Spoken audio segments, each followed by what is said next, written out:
قادیانی، یہ سب اسی جانور کی طرح دنیا میں آئے اور اس دنیا سے چلے گئے۔ سمجھ آ رہی ہے؟ توجہ فرمائیں۔ مگر بندہ مومن کے آنے کے بھی کچھ مقاصد ہیں جو اس کھانے پینے سے علیحدہ ہے۔ پھر اس کی زندگی یوں نہیں جیسے کوئی جانور مر گیا، پھر اس کی زندگی کے، پھر مومن کی زندگی کے اثرات برقرار رہتے ہیں، اس کی نشانیاں موجود رہتی ہیں۔ میرے بزرگوں، گھوڑا ہے، بھینس ہے، اٹھتے ہیں، بیٹھتے ہیں، چلتے ہیں، پھرتے ہیں، دوڑتے ہیں، کھاتے ہیں، پیتے ہیں۔ یہ زندگی ایک کافر میں بھی ہے، یہ زندگی ایک مسلمان میں بھی ہے، مگر اس کے آگے ایک مزید زندگی ہے۔ وہ زندگی کھانے پینے کا نام نہیں، وہ زندگی چلنے پھرنے کا نام نہیں، وہ زندگی حق ماننے، حق پر ڈٹ جانے، حق پر قائم رکھ کر اس دنیا سے چلے جانے کا نام ہے۔ جس آنکھ نے حق دیکھا نہیں، جس زبان نے حق بولا نہیں، جس کان نے حق سنا ہے لیکن قبول نہیں کیا، قرآن کہتا ہے، ہمارا قرآن کہتا ہے، وہ کان کان نہیں، وہ آنکھ آنکھ نہیں، وہ زبان زبان نہیں، سمم بکمن عمیون۔ قرآن نے جن لوگوں کو ایسا کہا، قرآن نے کہا ویسے ان کی آنکھیں تھی، ویسے ان کی زبانیں تھی، ویسے ان کے کان بھی تھے۔ قرآن نے کہا نہ یہ آنکھیں رکھتے ہیں، نہ یہ زبانیں رکھتے ہیں، نہ یہ آنکھ رکھتے ہیں، یہ گونگے ہیں، بہرے ہیں، اندھے ہیں۔ کیوں کہا؟ قرآن نے کہا آنکھ تھی، آنکھ حق دیکھتی نہیں تھی، زبان تھی، زبان حق بولتی نہیں تھی، کان تھے، کان حق سنتے نہیں تھے۔ تو خالق کائنات نے فرمایا جس غرض کے لیے، جس حکمت کے لیے، جس مقصد کے لیے میں نے یہ بنایا، جو یہ پورا نہیں کر رہے، یہ تو بے فائدہ چیزیں ہیں، گویا کہ یہ چیزیں ہیں ہی نہیں۔ پھر آگے جا کے رب ذوالجلال نے انہیں مردہ قرار دے دیا۔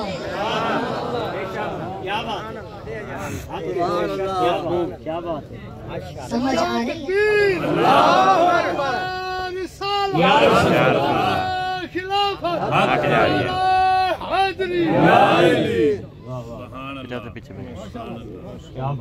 سمجھ آئی ہے؟ توجہ فرمائیں۔ پھر آگے جا کے رب ذوالجلال نے ان کو مردہ قرار دے دیا، ان کو مردہ قرار دے دیا۔ کس وجہ سے؟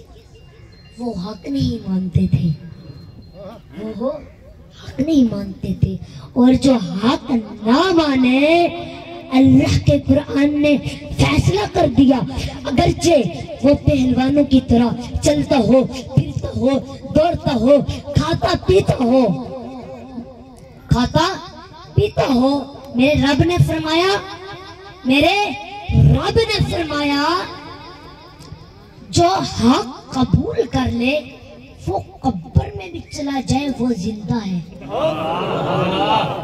اور جو حق قبول نہ کرے وہ مردہ ہے۔ میرے بزرگوں، یہ کسی مفتی کا فتویٰ نہیں، یہ میرے اللہ کا قرآن کہتا ہے۔ اور میرے بزرگوں، آج کل لوگ سارے لوگ کہتے ہیں کہ سب ایک جیسے ہیں، ہندو، سکھ، کافر، یہودی، نصرانی، قادیانی، مسلمان، یہ سب ایک جیسے ہیں۔ وہ بھی انسان ہے، یہ بھی انسان ہے۔ میرے بزرگوں، اگر زندہ اور مردہ میں فرق نہیں پھر تو سارے ایک جیسے ہیں، اور اگر زندہ اور مردہ میں فرق ہے تو پھر مسلم اور غیر مسلم میں بھی بہت زیادہ فرق موجود ہے۔ میرے بزرگوں توجہ فرمائیں گے، حضرت حمزہ رضی اللہ تعالی عنہ یہ میرے آقا کریم کے عظیم چچا جان تھے، تو جب تک ان کی دوستی ابو جہل سے رہی نا تب تک یہ مردہ تھے۔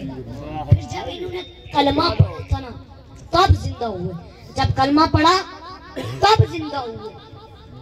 تو پھر ان کی شان میں نا ایک آیت اتری تھی، وہ اس وجہ سے کہ ابو جہل کے چیلے کہتے تھے کہ حمزہ اور ہمارے سردار میں کوئی فرق نہیں ہے،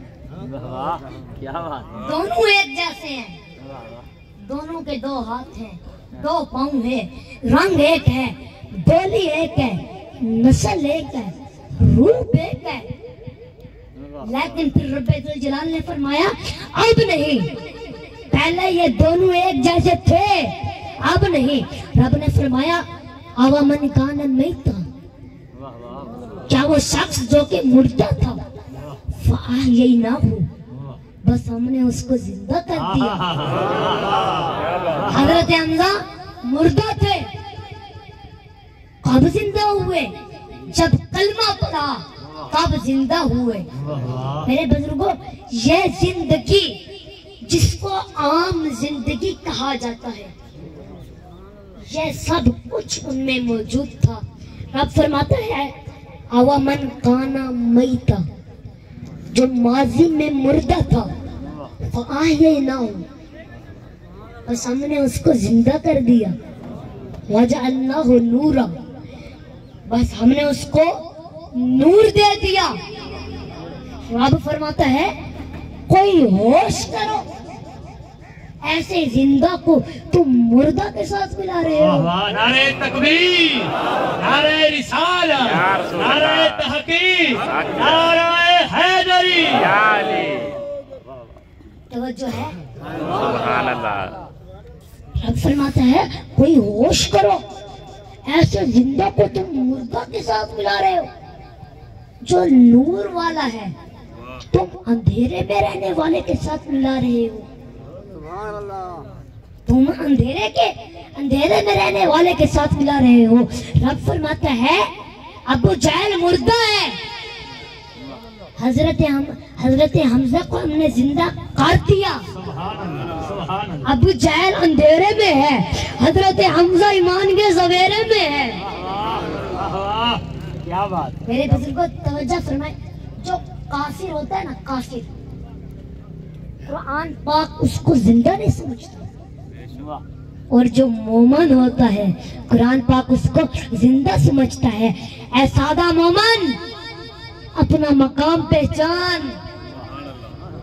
میرے بزرگوں آج دنیا میں، پوری دنیا میں اربوں لوگ بس رہے ہیں، کروڑوں لوگ چل پھر رہے ہیں، کروڑوں لوگ چل پھر رہے ہیں، کروڑوں لوگ چل پھر رہے ہیں، لیکن رب کا ہم پر کتنا فضل و کرم ہے کہ ان میں سے رب نے زندگی ہم مسلمانوں کو عطا فرما دی ہے۔ سبحان اللہ، سبحان اللہ۔ میرے بزرگوں قرآن پاک کے حکم کے مطابق ہم زندہ ہیں۔ اتنی بڑی کتاب جس کا کوئی توڑ نہیں، اس کتاب نے تیری اور میری شان یہ بیان کی ہے کہ روح زمین پر رہنے والے، کہ روح زمین پر رہنے والے یہ مردوں میں نہیں، یہ مردوں میں نہیں، بلکہ یہ وہ ہیں جنہیں رب نے زندگی عطا فرما دی ہے۔ میرے بزرگوں جو کلمہ حضرت حمزہ نے پڑھا تھا وہی کلمہ ہم نے بھی پڑھا، اگرچہ صدیوں بعد آئے ہم، ان کا ایمان ایک آفتاب جیسا اور ہمارا ایمان ایک چراغ جیسا، لیکن ہے تو وہی نور ایمان جو انہیں میسر تھا، ہے تو وہی نور ایمان جو انہیں میسر تھا۔ تو میرے بزرگوں آج اس زمین پر، آج اس بنیاد پر زندہ رہتے ہوئے ہمیں یہ بات ذہن میں رکھنی چاہیے، ایک کافر دنیا میں کافر دنیا جانور کی طرح بسر کر رہے ہیں، اور ہمارا مومن دنیا میں جانوروں کی طرح زندگی بسر کرنے نہیں آیا، بلکہ مومن تو رب کی لگائی ہوئی ڈیوٹی دنیا میں نبھانے آیا ہے۔ میرے بزرگ سمجھ آئی ہے؟ سمجھ آندی پئی ہے؟ بولو توجہ فرمائیں میرے بزرگوں، ہم کہتے ہیں، توجہ، ہم کہتے ہیں کہ ولی قبر میں زندہ ہے، ولی کی قبر جنت کے باغوں میں سے باغ ہے، واہ واہ بے شک سبحان اللہ۔ اور جو اس قبر پر جاتا ہے وہ سمجھ لے کہ وہ جنت کے باغوں میں سے باغ کی سیر کرنے آیا، سبحان اللہ۔ وہ جنت کے باغوں میں سے باغ کی سیر کرنے والا آیا۔ تو میرے بزرگوں، اگر کوئی کہے، اگر توجہ، اگر کوئی کہے کہ آنکھیں ہم نے بند کی، کفن ہم نے پہنایا، غسل ہم نے دیا، جنازہ ہم نے اٹھایا، دفن ہم نے کیا، لیکن ہم نے تو زندگی والی کوئی بات دیکھی ہی نہیں، تو تم اتنے سالوں بعد کہتے ہو جن کا عرس ہم مناتے ہیں ان کو زندہ سمجھا۔ واہ واہ واہ، کیا بات ہے۔ میرے بزرگ کو سمجھ آ رہی ہے؟ آندھی پہ یہ سمجھ ہے؟ توجہ فرمائیں میرے بزرگ کو، توجہ فرمائیں۔ جامع ترمذی میں حدیث شریف ہے میرے آقا کریم کی ظاہری آیات میں، توجہ، کہ صحابہ کرام ایک جنگ پر نکلے تھے، دور دراز بیابان جگہ میں انہوں نے خیمہ لگایا، تو وہاں پہ نا مٹی کی ڈھیر بنی ہوئی تھی، مٹی کا ڈھیر لگا ہوا تھا، تو انہوں نے سمجھا کہ ویسے کوئی ویران جگہ ہے، تو صحابہ کرام نے وہاں پہ خیمہ لگایا، تو کیا ہوا، وہاں پہ مٹی کا ڈھیر بنا ہوا تھا، مٹی کا ڈھیر بنا ہوا تھا، اور اندر سے کوئی قاری صاحب قرآن پاک کی تلاوت کر رہے تھے۔ میرے بزرگوں، کوئی ادھر کوئی ڈھیری کا کوئی ہوا آنے جانے کا سسٹم نہیں تھا، وہاں پہ کوئی ہوا آنے جانے کا، ہوا کا راستہ نہیں تھا، تو ایک تو ہوتی ہے کہ جیسے آواز آتی ہے پتہ نہیں لگتا کہ کیا پڑھا جا رہا ہے، تو صحابہ کرام کہتے ہیں کہ مٹی کے ڈھیری بنی ہوئی تھی، اس میں سے کوئی قاری صاحب قرآن پاک کی تلاوت کر رہے تھے، اور لفظوں کی شناخت ہونے لگی، وہ سورت ملک پڑھ رہے تھے، وہ سورت ملک پڑھ رہے تھے، اور بالکل ہی صحیح پڑھ رہے تھے، کوئی زبر زیر کی غلطی نہیں کی، کوئی زبر زیر کی غلطی نہیں تھی، اور انہوں نے 2-4 آیت نہیں بلکہ پوری صورت مکمل کر ڈالی۔ تو اب جو لوگ تول کر دین ماننا چاہتے ہیں ان سے پوچھو یہ کیسے مانو گے کہ بولتا ہے تو زندہ ہے تو کھاتا پیتا کہاں سے، کہ بولتا ہے تو زندہ ہے تو کھاتا پیتا کہاں سے ہے۔